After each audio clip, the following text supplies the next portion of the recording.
This is Mark and Charity's Coffee Podcast.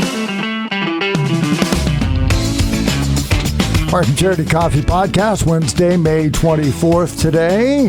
The actual Victoria Day. May 24. For which it is named.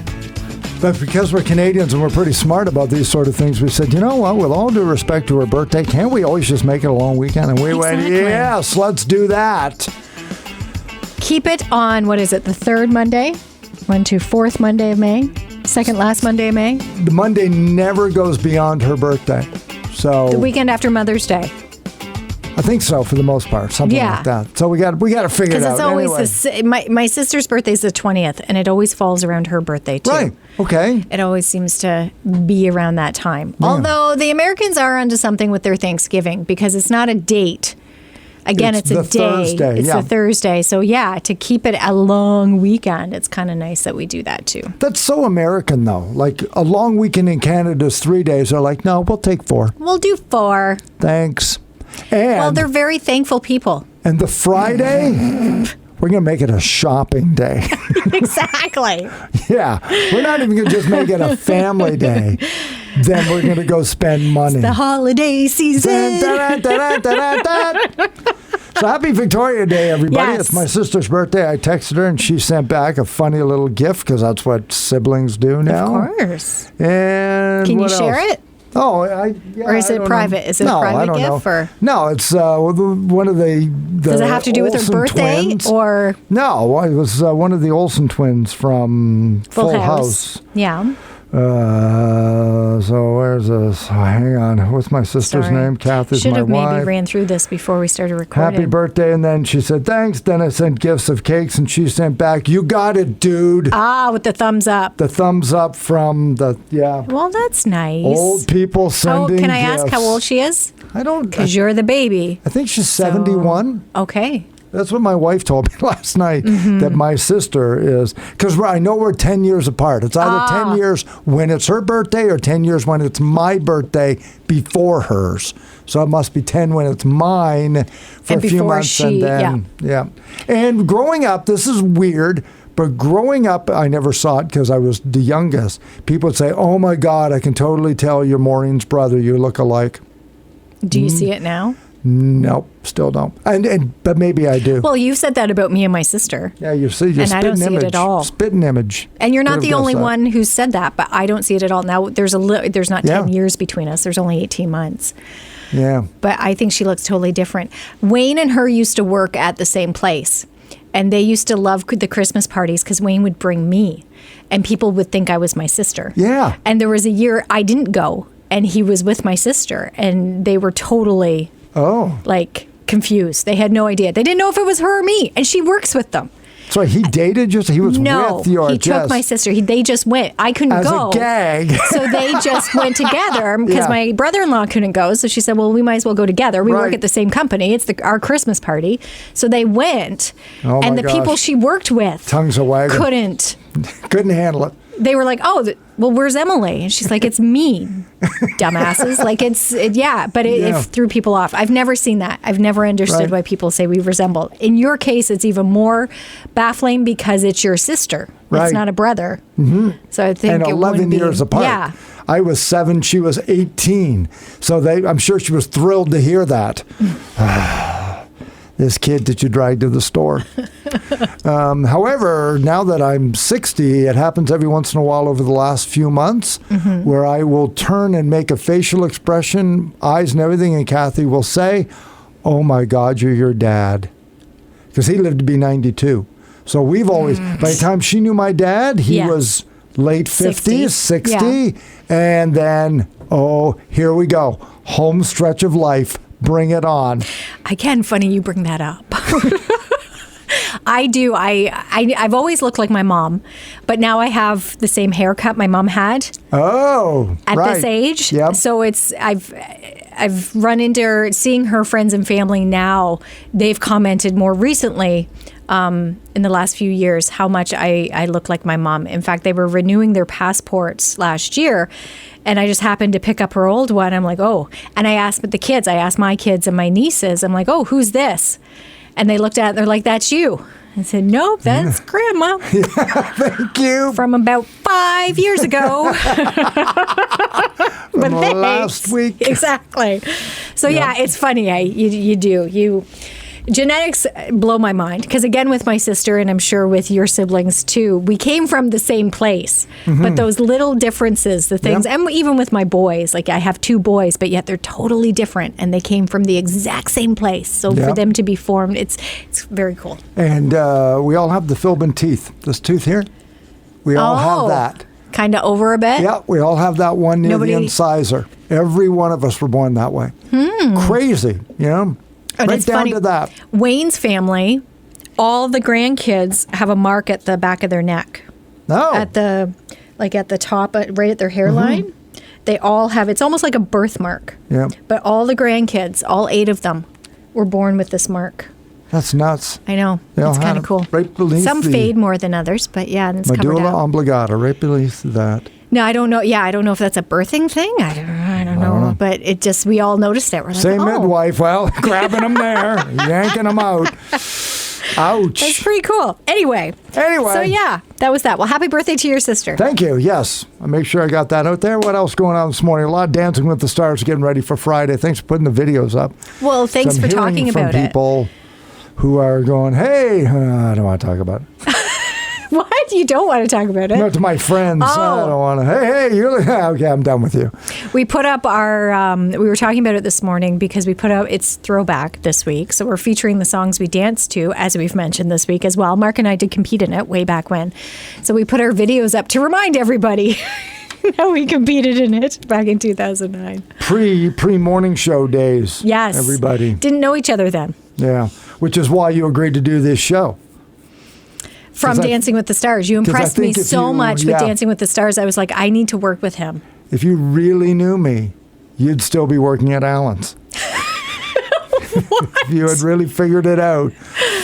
The signs, the shoes, right? He goes through too many shoes. Yeah, I didn't know that until after I started. Yeah. But it was interesting because part of my audition, if you call it, with you, was that we were talking about Dancing with the Stars. We both were reminiscing then even. Were we? That was part of it? That was part of it. Were we? Yes, we were. I know we had a number of discussions. I just don't remember what all of them were. That was part of it, was Dancing with the Stars. I know we talked about hockey parents. Yeah, we talked about hockey parents. That's the one I remember. But really? Yeah. Because Dancing with the Stars was the only thing that connected us at that point. Yeah. Where our paths had crossed. Okay. I don't remember. Oh my gosh. 4 years, Mark. 4 years. But no, that was like 15 years ago. I know, but the audition was like 4 years ago. Yeah, I know.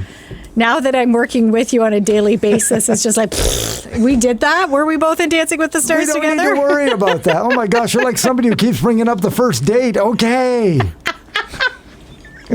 Dancing with the Stars, I will, because it's such a great event. And I've always, from the time we competed in 2009, I just love it. Anyone who talks to me about it knows that. And I think everybody should participate in it because it's a great experience and it's all for a great cause. You get the checkerboard floor out at the CAA Arena. There still may be a table or two available on the floor. Otherwise, tickets you can get at Ticketmaster online today or tomorrow, or when the box office opens throughout the day on Friday.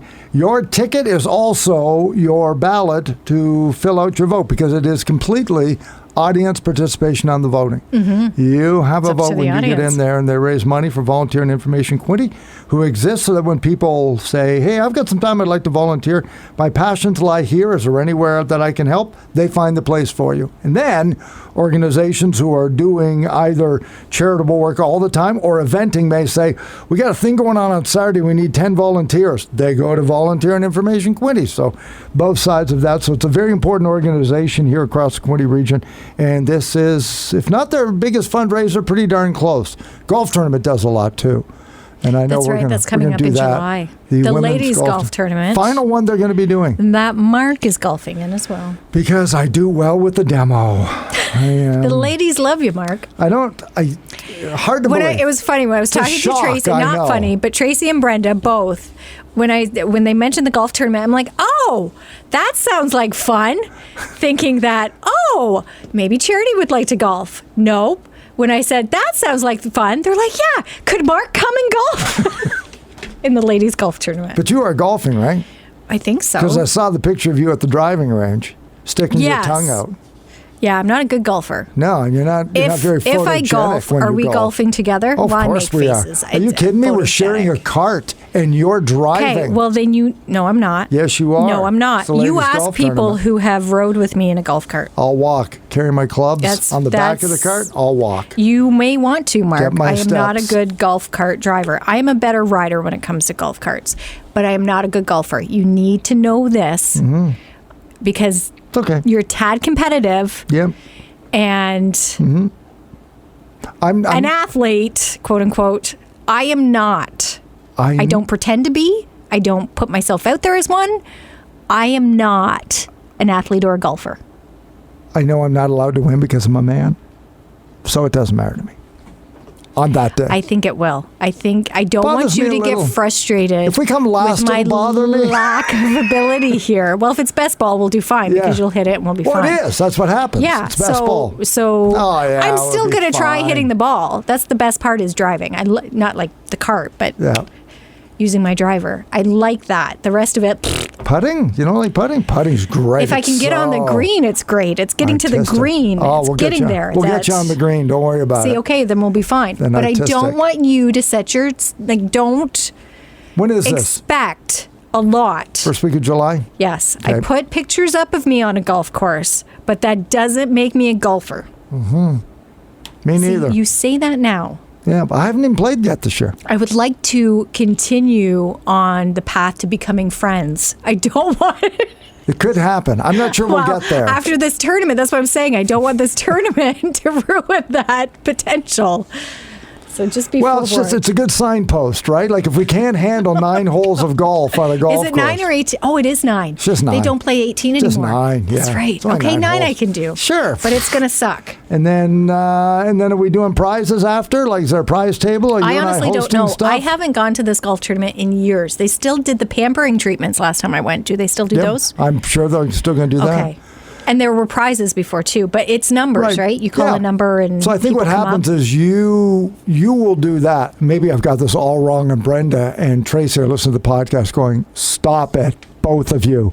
This is not what's happening. This is not happening. The following golf tournament has been changed.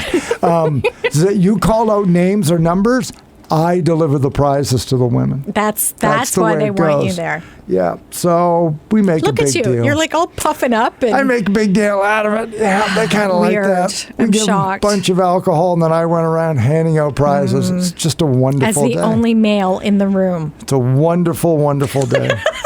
I really enjoyed that day. So, golfing, whatever. All right. Whatever. So it too is a big fundraiser, but I think you're right. I think this is the bigger one. Yeah. This is the one that brings in. And we want to thank the gang at Much Your needed funds. TV who are going to be filming it. Paul Ferguson, Tim Durkin are going to be hosting it. And then you've got that surprise at the intermission that you've been very good about not telling me. And I have not been trying to tease it out of you until now. So you got to give me something. I'm still not something. telling you. I'm still not Is it telling you. local? Yes, of Okay. course. It's all local. Okay, great. All local. Because I got my backup. I was going to say that, but that's a little harsh. What? The year that we competed, they brought in professional dancers for the intermission. Did they? For the year that we competed, and it was wonderful. It was great. What kind of professional dance? I don't know. They Where had were from somewhere else. I don't remember that at all. Yeah, they were maybe from Peterborough or something, and they were like dance instructors, whatever, and they danced, and it was wonderful, and they were very, very good. And then I found out that they cost money. Oh. And that sort of, hey, I'm not on their board, so I don't care. And sometimes you got to spend money to make money. I get it. I understand that whole thing. But I said to Brenda after that, I said, it's a real shame you had to spend money on the intermission. Isn't there something else you can do? Mm-hmm. And because I said, well, why don't Sue and I dance again? Or we'll Which do is something. what you did the following year. Yeah, just to save the money. Because it is it's a fundraiser. Yeah. You want to keep as much of that as you can. Exactly. Yeah. And so that's what we did, and it kind of started that whole, well, why don't the returning champions dance again? And then it became the participating the dancers would bring their children or their young adults to dance. But that's what I wanted. Mm-hmm. I just didn't want So when you say it's local, good, not just because it's local, because I don't want them to have to spend the money. Well, and the early talks were, okay, so I'll talk about this. The early talks were, I'm not giving anything away, but you know how intermission typically is. As I said, the coaches for these teams quite often are instructors here locally. So they bring other students to perform the intermission. Right. They tend to be younger, which is the awe factor, the cute factor, the cuteness overload during the intermission, which is fabulous. 5-year-olds. That is still going to happen, I believe, but incorporated with some other more specific styles of dance that may not be covered in the show. Good enough for me. Okay. All right. But yes, I believe it's all local, and I don't believe it's going to cost them a penny to do it. Beautiful. That's what I love to hear. Yeah. Good. Okay. Yeah. There. I think Did that's you give anything away? I don't think so. Did I? I think you gave a lot away. Oh. But Can we edit this out? I'm a deductive kind of person. Can we edit this out? I'm not going to say anything. And people may, because charity's off for the rest of the week, so people may phone me tomorrow, and then I'm going to say, I'm not going to tell you. You're going to act like you know all the details? I'm going to act like I know everything. To be honest, okay, well, and not be surprised on Monday morning when you get back and we talk about it, and it's like, yeah, I guessed that all along. Well, here's the other part, though. I said those were the early talks, because, yes, I am a member of the committee. Right. But I'm not here the next couple of days. So you don't know how it ended up? I don't know how it ended up. How exactly it's going to go? No, I don't. Good committee member. I know. Miss a and meeting, that's miss why a lot. Tracy sent an update out this morning, Tracy Ligo Davis, who informed us that she is now moving into the CAA arena for the remainder of the week, which I expected. But she said, next year, Charity, it's going to be up to me to do this. So you're running it next year? No, not running it. She said, this isn't to make you feel guilty, but next year you're going to be there with me. Oh, kind I of see. thing. Okay. Like you're doing a lot more. And I'm like, hell yeah, I'll move in with you next year. Your job, though, is to make sure her husband Brett doesn't dance again and come up with his own costume. Did you see that picture? Well, they talked about that last year. That was part of the anniversary show. Talking about it a few years ago. And I missed that one. That was the one in Wellington. Yeah. And you were good enough to pull up some of the pictures from that story from way back then. I don't know about good enough. Well, they were talking about Tracy's husband Brett last year backstage, and not seeing it, I really was left with the impression that this costume was something else. Like it was once you saw it, you couldn't unsee it type of thing. So in these pictures you brought up this morning, there it was, and it was like, whoa. Wow. I met Brett last year. Very nice man, lovely, super guy. I was, and now it's kind of like, whoa. Now I've seen way too much of you, Brett, and I can't unsee it. That's right. Floorball championship when it was here in 2017. Brett was the heart and soul behind that one, putting that whole thing together. So he does a ton in the community. Good for him, though. No big surprise that he and his wife are highly involved in community stuff. Not at all. But would you have worn that outfit? No. Would you wear that outfit? No, because I got talent, so I didn't have to wear that. See, let's call it like it is. Brett needed to make a statement. And if you can't do it with your feet, do it with your costume. And how Kelly McCaw agreed to do it with that is beyond me. Good God. The pictures can be found at inquinte.ca. Woo! Yeah, can't unsee it. Attaboy, man. They'll be asking him to come to the ladies' golf tournament. Bigger man than me. Yeah. Yeah. In that costume. Exactly. Bring sunscreen because there's not a lot covered. That's what I remember. Oh, no. But we were talking about that, too. The more memorable dances, of course, over the last 15 years. And it's still up on our Facebook page. So if a dance like Brett's or maybe someone else's stands out for you, we would love to hear about it. Share it through our Facebook page, because I'm sure the conversation will continue with Dancing with the Stars as it approaches on Friday. So that's coming up on Friday night on the podcast when you're not here tomorrow. I'm going to highlight all the other things going on. We got Karen White on the show this morning. We'll have it on the podcast tomorrow. Relay for Life, which used to make like $250,000, and now they're hoping to make 50. It's just, I know every event has a cycle, but this is so important to raise money for cancer research. It's coming up in June, so she is very inspirational on why you should take part, particularly if you're a celebrant of hope, which is a cancer survivor, a participant of hope. They would love to hear from you to take part in this. So that'll be on the podcast tomorrow. But you'll be back in on Monday, right? So just Absolutely. Couple of days off, so join us for that tomorrow for Throwback Thursday. And new movies at the box office with Jimmy Hollywood, all coming up tomorrow with Mark and Charity Mornings here at 95.5 Hits FM.